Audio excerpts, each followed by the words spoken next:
നമ്മൾ ചുറ്റുപാടുകളിൽ കണ്ടുകൊണ്ടിരിക്കുന്നത് മുഴുവൻ മനുഷ്യരോടും നമ്മൾ പറയാണ്, നീ നന്നാവ്, നീ നിന്റെ ദേഷ്യം ഒന്ന് കുറയ്ക്ക്, എടാ നീ ഒന്ന് കുടിക്കാതിരിക്ക്, എടാ നിനക്കൊന്ന് വലിക്കാതിരുന്നൂടെ, നിനക്കൊന്ന് പള്ളി വന്നൂടെ, നിനക്ക് സമയത്തൊന്ന് വീട്ടിൽ കയറി വന്നൂടെ.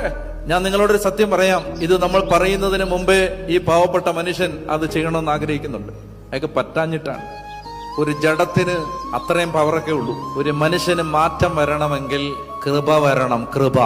എഫേഷ്യൻസ് 2:8 വിശ്വാസം വഴി കൃപയാലാണ് നിങ്ങൾ രക്ഷിക്കപ്പെട്ടത്, അത് നിങ്ങൾ നേടിയെടുത്തതല്ല.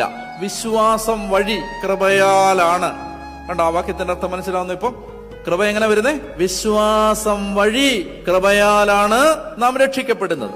നമ്മൾ ആഗ്രഹിക്കണം, കർത്താവേ നിന്റെ ഇഷ്ടമനുസരിച്ച് ചിന്തിക്കാനും പ്രവർത്തിക്കാനും എന്നെ നീ ഉത്തേജിപ്പിക്കണമേ, എന്നെ ആ വഴിക്ക് നീ നടത്തണമേ, എനിക്ക് അതിനുള്ള കൃപ നീ തരണമേ.